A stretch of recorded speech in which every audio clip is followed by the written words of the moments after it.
Help me, please, they're going to kill my parents. I don't know where they are. Please, please hurry. The voice on the phone is shaking, filled with terror. A daughter, trapped in her own home, begging for help. Gunshots, screams, then silence. When police arrive, they step into a nightmare. A mother, executed in the basement. A father, barely clinging to life. And upstairs, Jennifer Pan, tied to the stair banister, trembling, her eyes swollen from crying. It looked like a botched home invasion, a case of wrong place, wrong time. But what if the truth was something else entirely? What if the terrified daughter on the phone wasn't a victim at all? Because within 2 weeks, Jennifer Pan's story would begin to unravel. And when detectives dug deeper, they uncovered a truth so shocking, so disturbing, it made seasoned investigators stop in their tracks. Jennifer Pan wasn't just an innocent survivor. She was the architect of the entire crime. But here's the real question. Why? What drives someone to orchestrate their own parents' execution? What twisted logic makes murder seem like the only way out?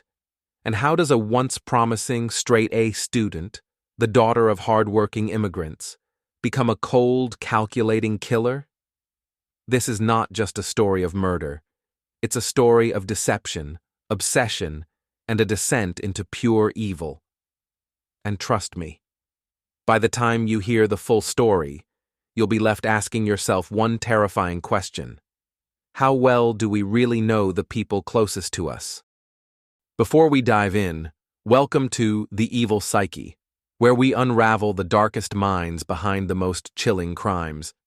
If you're obsessed with true crime, psychology, and the terrifying depths of human nature, you're in the right place. Don't just watch, join us. Hit that like button, subscribe, and turn on notifications, because trust me, you won't want to miss what's coming next. Jennifer Pan was supposed to be perfect. To the outside world, she was perfect. Polite, intelligent, obedient. She didn't party. She didn't drink, she didn't get into trouble. But inside the Pan household, perfection wasn't a choice, it was a demand. Jennifer's parents, Han and Bitch Pan, had sacrificed everything for a better life. They were immigrants from Vietnam who had come to Canada with nothing. They worked brutal, exhausting factory jobs, all so their children could have a future they never did. They believed in hard work, discipline, and education. Their dream was simple. Their daughter would be a doctor. Their son would be an engineer. They would rise to the top. Failure was not an option. Straight A's weren't praised. They were expected. B's, unacceptable. C's, failure. And failure? Failure meant disappointment, disgrace, punishment. Jennifer knew exactly what was expected of her. But what happens when a child can't live up to the dream? What happens when pressure turns into suffocation? For Jennifer, there was only one answer. She had to lie. At first, it was small, hiding a bad test score, changing a grade on a report card. But soon, it wasn't enough. Jennifer wasn't just falling behind, she was drowning. Her grades plummeted. Her dream of becoming a doctor, dead. Her parents could never find out. So she created a fake reality, a perfect lie. She forged report cards. She faked college acceptance letters. She even fabricated an entire university career, convincing her parents she was attending Ryerson University, when in reality, she was spending her days in cafes and libraries, pretending to be a student. For 4 years, she kept up the act. She even staged a fake graduation ceremony, telling her parents that the university had a one-guest policy so they couldn't attend. They never suspected a thing. But one mistake would bring it all crashing down. One night, Jennifer told her parents she was staying with a friend. She was actually with her boyfriend, Daniel Wong, a former high school classmate turned small-time drug dealer. Her parents hated him. They thought he was lazy, aimless, and a bad influence. And when Jennifer's father decided to check in with the friend she was supposedly staying with, everything unraveled. Her friend didn't cover for her. She told the truth. Jennifer had never been there. Her father exploded. He dug deeper, and the more he uncovered, the worse it got. Jennifer wasn't in university. She had never been. Her entire life was a lie. And that's when everything changed. Her father banned her from seeing Daniel. He took away her phone. He tracked her car mileage to make sure she wasn't sneaking out. Her freedom? Gone. Her love life? Destroyed. Jennifer felt like a prisoner in her own home, and she made a decision. If her parents were dead, she could finally be free. Jennifer couldn't do it alone. She turned to Daniel, and Daniel knew exactly who could help. His friend Lenford, homeboy Crawford, a man with criminal connections. Together, they planned the perfect crime. Jennifer's inheritance would pay for the job. The plan: stage a home invasion, make it look like a robbery gone wrong. Her parents would die. And Jennifer? She'd walk away free. The price? $10,000. Jennifer agreed. And on November 8th, 2010, it was game time. That night, Jennifer texted homeboy. At 10:02 p.m., she sent the final message. Everything is good to go. Minutes later, 3 masked men stormed the house. Jennifer, playing the frightened victim, allowed them to tie her up. Then, the real nightmare began. Her parents were dragged to the basement, forced to kneel, and then, gunshots. 3 bullets to her mother, 2 to her father's face. Jennifer waited until the house went silent. Then, she called 911. But what she didn't know? Her father wasn't dead. He survived. And when he woke up, he exposed her. At first, Jennifer played the grieving daughter. She told police the home invasion was random. But detectives noticed something strange. Her story didn't add up. How did she call 911 with her hands tied behind her back? Why was she left alive, completely unharmed? And why had her father, despite his injuries, remembered her speaking to the intruders? Like she knew them? Then came the phone records. Hundreds of messages. Calls between Jennifer and the hitmen. And one text message sent hours before the murders. After work, it's game time. Jennifer was caught. After a 9-month trial, Jennifer Pan was convicted of first-degree murder and attempted murder. Her sentence? Life in prison. No parole for 25 years. Today, she sits in prison, still claiming she's innocent. But is she? Or was she simply the perfect liar? In the aftermath of Jennifer's conviction, what was left of the Pan family was irreparably shattered. Her father, Han Pan, had lost everything: his wife, his daughter, and his peace. His son, Felix, left their hometown, distancing himself from the chaos. Felix had been oblivious to his sister's deception for years. Now, he had to live with the shame of knowing his only sibling had tried to eradicate their parents, all for her own freedom. But Han? He was left with scars that would never heal. Not just the ones from the bullets lodged in his face, but the ones Jennifer had carved into his soul. Imagine it. You survive an assassination attempt, only to wake up and realize that the person who ordered the hit was your own child. In court, he didn't even look at Jennifer. He couldn't. When he wrote his victim impact statement, it was the final goodbye. When I lost my wife, I lost my daughter at the same time. I don't feel like I have a family anymore. And just like that, Jennifer Pan became an orphan by her own hand. But even behind bars, she refused to let go of her delusions. She still believed she could salvage something, that maybe one day her father and brother would forgive her. But forgiveness? That was never going to come. 3 years into her life sentence, Jennifer filed an appeal. She claimed that her trial had been unfair, that the jury had been biased, that the evidence had been misinterpreted. She still insisted that she hadn't planned her parents' murders, that it was all a misunderstanding. But the courts didn't buy it. Her appeal was rejected. And just like that, Jennifer Pan's fate was sealed. For the next 25 years, she would wake up to the same reality: steel bars, concrete walls, and a world that had moved on without her. Jennifer Pan is now 40 years old, a former golden child turned convicted murderer, a woman who once had the world at her feet, now reduced to nothing but a prison ID number. She spends her days in a Canadian maximum security prison, locked away with other violent offenders, and the girl who once craved control over her life now has no control at all.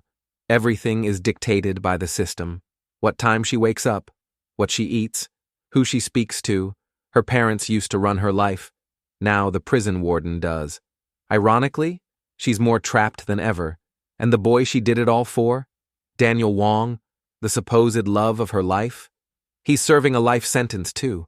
They're separated. They'll never see each other again. So, was it worth it? Jennifer threw away her family, her freedom, and her future, all for a plan that fell apart in a matter of minutes. She didn't just destroy her parents' lives, she destroyed her own, and now she has nothing left but time. Why did she do it? This is the question that haunts everyone who hears Jennifer Pan's story. How does a child go from fearing their parents to planning their execution? Was it the strict parenting, the pressure to be perfect? Or was it something darker, a fundamental flaw in Jennifer herself? Psychologists have studied cases like hers for years. They call it conditional love syndrome. When a child is only valued for their achievements, their success, their perfection, and nothing else. Jennifer Pan didn't believe she was worthy of love unless she performed, unless she was the best. And when she couldn't be that, she lied. She built an entire world of deception, one lie stacking on top of another, until it all came crashing down. But here's the thing. Most kids who are pressured by their parents don't turn into murderers. So what made Jennifer Pan different? Was she always this way? Or did the pressure break something inside her? Was she a victim of circumstance? Or a cold-blooded killer who would have found an excuse no matter what? And the biggest question of all, if she had gotten away with it, would she have done it again? Jennifer Pan's case is rare, but it's not unique. Every year, hundreds of children kill their parents. Some do it for money, some do it for freedom, and some, like Jennifer, do it because they see no other way out. It makes you wonder, how many other children out there are hiding lies just as big as Jennifer's? How many other families are living in blissful ignorance, unaware that their own child is plotting against them? And worst of all, how many more parents will die before they realize the truth? Jennifer Pan lived a double life for years. She was a model daughter on the surface, a master manipulator underneath. But what happens when a person tells one too many lies? Eventually, they forget what's real. That's exactly what happened to Jennifer. By the time she orchestrated her parents' murder, her web of deception was so tangled that she started getting caught in it herself. Think about it. At 24 years old, she had spent nearly a decade creating fake report cards, fabricating university enrollment, and forging scholarship letters, just to keep up an illusion. She lied so much that her entire world was built on fiction. But here's where it gets interesting. Why didn't she just leave? She was an adult. She could have walked out the door and never come back. But she didn't. Because to Jennifer, that wasn't an option. Leaving meant admitting defeat. It meant telling the world and herself that she had failed. And so, instead of simply walking away, she chose murder. Why? Because murder, to her, was easier than the truth. That's the mind of a true manipulator. It was supposed to be quick, clean, a job done in minutes. But murders like this, they're never clean.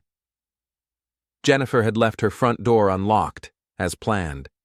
The killers walked in without a fight. They found her father watching TV, her mother in the kitchen. Jennifer played her part, the scared daughter, the helpless victim. But as soon as the first gunshot rang out, the plan started falling apart. Han Pan refused to die. Even after being shot twice, including once in the face, he crawled up the basement stairs, bleeding, gasping for air. He made it out the front door, something Jennifer never expected. And that's where the plan collapsed, because Han was a survivor. He lived long enough to tell the police exactly what happened, and more importantly, he lived long enough to tell them about Jennifer. If you've ever watched police interrogations, you know this. Guilty people always slip up. And Jennifer Pan? She cracked sooner than anyone expected. At first, she played the role of the terrified victim. She sobbed, begged for help, told police she was tied up and helpless. But then, detectives started asking the right questions. How did you make a 911 call if your hands were tied? Why did your father say you were speaking to the killers, like you knew them? How did the hitmen know exactly where to go, exactly what to do? Jennifer stumbled. She backtracked, contradicted herself, tripped over her own lies, and then Detective William Goetz pulled out the ace up his sleeve. Jennifer, you're involved in this. We know that. The only question is, how much? For the first time, she hesitated. Her mask cracked. She looked up at the detective and asked, "But what happens to me?" That was it. That was the moment the world saw Jennifer Pan for who she really was. Not a victim, not a trapped daughter, a cold, calculated liar who finally realized she had lost. Jennifer Pan thought she was smart enough to get away with murder. She wasn't.